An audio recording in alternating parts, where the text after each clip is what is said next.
Welcome. You are watching Line Screw 1. Well, hello tubers, it's a gorgeous day here in Amsterdam. Welcome to the Netherlands. Today we're going to talk about the Dutch and how they punch way above their size and class. It's actually quite fascinating. It's a very fascinating culture. I grew up with surrounded by Dutch people that were immigrants or descendants, multi-generational descendants of the Dutch, particularly in southern British Columbia and northern Washington state. For example, Linden, Washington, which I still have a friend that lives there. It's a very Dutch community. And the fascinating thing about the Netherlands is that it's not a place that you would expect people to be prosperous. There's a lot of challenges. This is not the easiest place to make a living. It's a small country, about the size of the state of Maryland, with almost half the population of Canada crammed in it. 25% of their land mass is below sea level. Makes things challenging. If it wasn't for Dutch engineering, at least a quarter of this country would be flooded. Always got to be careful with these bikers, these bicyclers.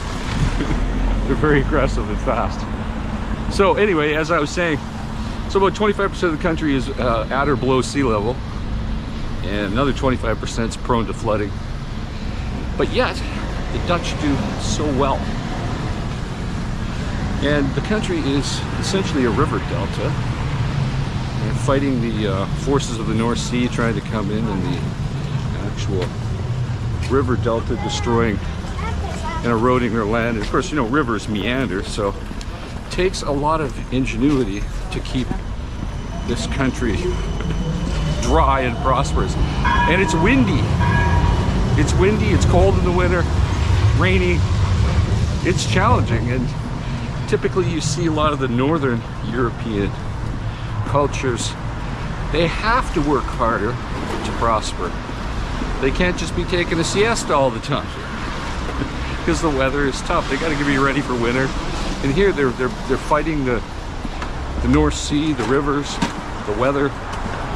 But yet they do have a good strategic location in terms of being able to do commercial business with other countries. Very prime location, you know, bordering some mighty countries that do a lot of trade.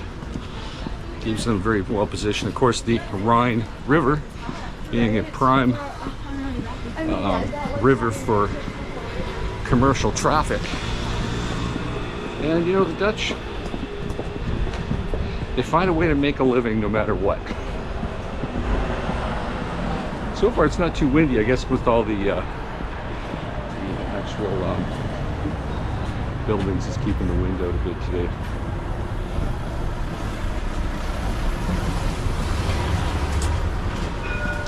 Speaking of wind, the wind is just another asset, you know, with the Dutch windmill, you know, the stereotypes of the Netherlands.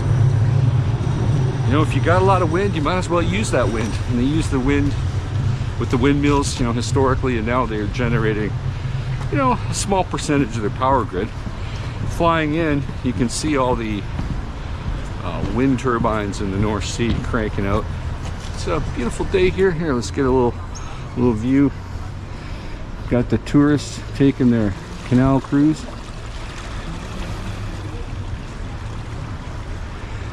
It is Venice of the North. It's like a James Bond movie here. In fact, Diamonds Are Forever, there's a scene where they're dragging a body out of the Amstel. That was shot on the Amstel just over there. Diamonds are forever. Yeah, it was a while ago. I think a lot of that was shot in Las Vegas, which but I'm just happy that it's a good day. Fairly dry.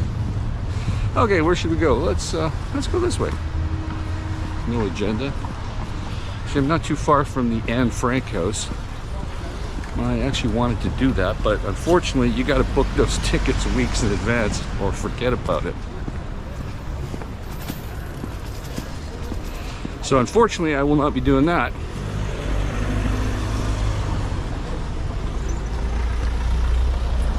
Yeah, you don't want to rent a car when you go to Amsterdam. No. Take the metro, take the train, rent the bike. So getting back to how the Dutch punch above their size. You know, they just find a way of making things work. You know, we hear a lot about Dutch tolerance. I don't think it's so much about tolerance, it's about regulating and making money. Because let's face it, people are people. And the Dutch are no different than anybody else. And when they have social problems, they figure, well, let's find a way of regulating it so it doesn't interfere with commerce. Because the Dutch are essentially a society of merchants. This guy, this bike, man, these people they're aggressive. You think LA drivers are aggressive? You haven't seen a Dutch guy on a bicycle, especially on a nice day. Of course, they're probably even in a bigger hurry when it's raining. They don't want to get wet. So the Dutch, they just punch so much above their size. It's a very prosperous country with so many challenges, but yet they find a way, absolutely find a way. And growing up around the Dutch, but yeah, we have I learned you don't mess with a Dutch farmer. Those guys will kick your ass. These are strong people.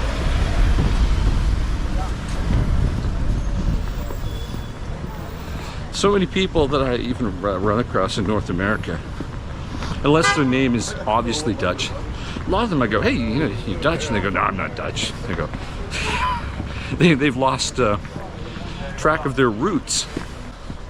If you look in the mirror and you got Caucasian looks or blood, well, your roots are somewhere here on the continent. If it wasn't for these people making their way in life, you wouldn't be here today, because they had to put food in their mouth and survive so that the generations would continue. So, but yeah, you know, I just find it fascinating that such a small, modest-sized country that is really not the best place in Europe to build a nation. The river delta problems in the North Sea and crappy weather, they make it happen. But they are descendants of the Germanic tribes, and they're kind of similar to Germans. And I'm German, but never call a Dutchman a German.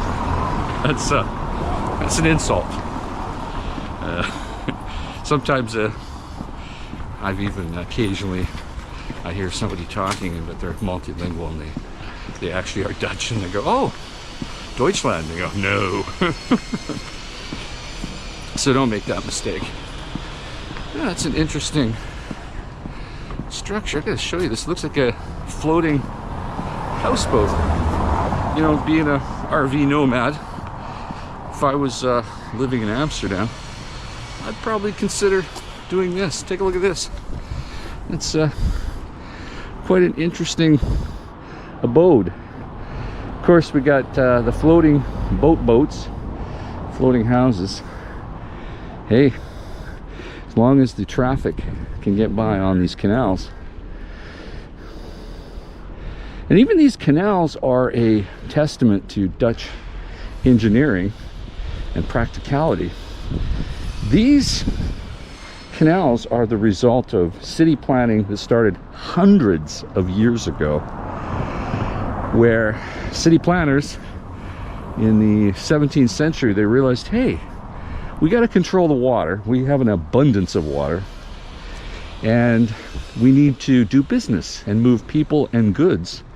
And these canals provided exactly that. You could move heavy goods all around the city. In fact, I believe there's somewhere around 32 kilometers, about 20 miles worth of these canals in this city alone. And you know, when you get heavy rain, the water's got to go somewhere. They can empty into these canals, and so much easier to move goods around. And the bikes, well, the bikes are an obvious part of the frugal nature of the Dutch. Many people accuse the Dutch of being cheap, but there's a lot of nationalities that have that reputation, so to speak, the stereotype. Stereotypes aren't always correct, but you know, in North America, when you say Dutch treat, what that means is you're paying your way and the other people are paying theirs. But the bikes kind of feed into that frugality stereotype, because let's face it, if you got a car, you have to insure it. It takes diesel or gasoline, and you got to pay registration costs, and you got to park it. And good luck finding parking for free. I'm not even sure if these spots here along the canals are free or if they need a permit, but I can't imagine it would be an easy endeavor to actually get parking. So don't rent a car when you come here. It's a dumb idea. So, anyway, let's take a walk. Let's head over to the next little canal street here.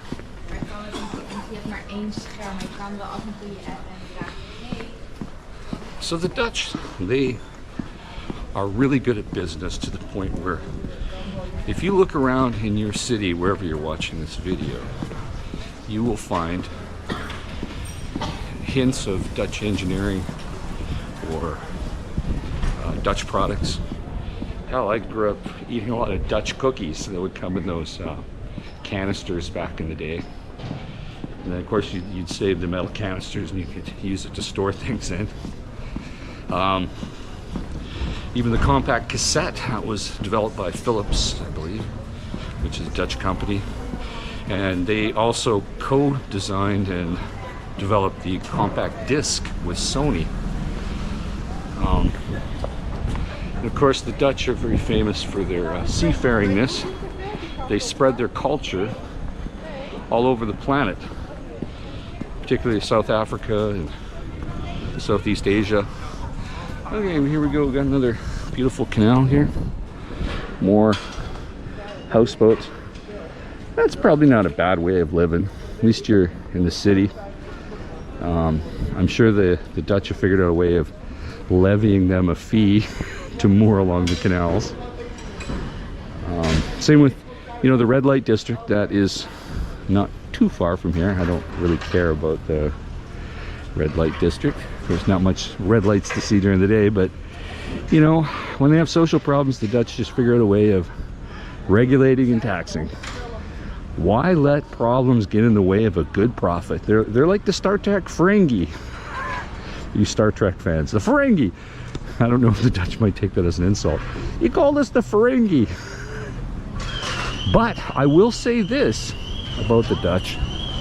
If you, oh gee, is it a car alarm? What the hell is that screeching going on? Oh, there we go, it's gone. If you have a fetish for 6-foot tall blonde chicks, you gotta come to the Netherlands. Oh, speaking of commerce, looks like we got a barge coming, towing some goods. Obviously the canals are not used for the same amount of commercial goods traffic as they historically have, but obviously they still are used. It's not just here for the tourists. I mean, you see on these vlogs that you read that especially the ignorant, there's an opinion by some people who come here from North America that they think that these canals were just built for tourist purposes, to be quaint. No, far from it. There's a whole practical application to these canals. And let's face it, if you got to move goods around that are heavy, you really want to fight the traffic in a truck? This just makes a lot of sense. So I wonder what this barge is, or is this a houseboat being moved? let's go see. It's just, hey, we got nothing better to do. It's a beautiful day. All we're gonna be doing is walking around. What's with that screeching? I think there's a truck. We're doing some unloading. Yeah, I'm just curious. Oh, it's kind of looking like a houseboat. Yeah. God knows how old it is. But leave it to the Dutch to build durable products, especially in the old days. Yeah, that's interesting. These tugboat guys must make a good living moving barges and houseboats around. Yeah, interesting.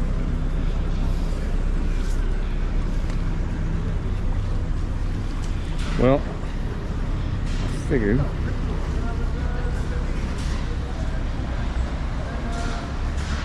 take another picture.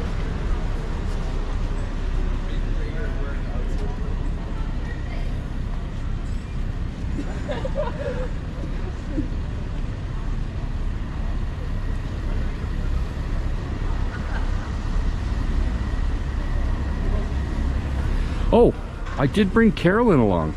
Yes, I brought Carolyn along. I brought her happy face. Look at Carolyn. She's smiling for me. Oh, Carolyn, I brought you along, at least in spirit. God, I wish you weren't here, actually. No, I can't say you wish you were here. No, wish you weren't here. But, yeah. Oh, Carolyn, if you only got your life together, you could be joining me here, being Euro chic. Okay, let's keep walking. Okay. Oh, where's the Anne Frank house?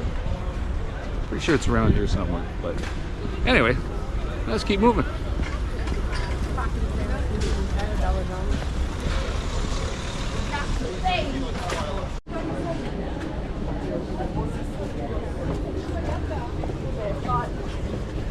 Anne Frank house. You gotta come and see the history. Read the book. If you can't, watch the movie. Anne Frank's story is something, especially for me as a German, something you have to take a somber look at.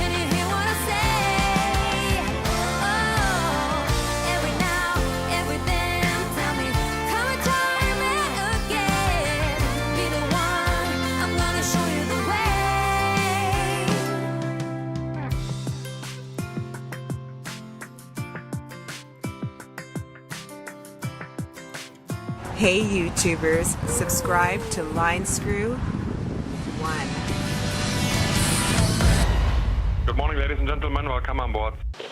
Can go to figure out what we've done, what we need to do. Yeah, I got you, I got you, I got you.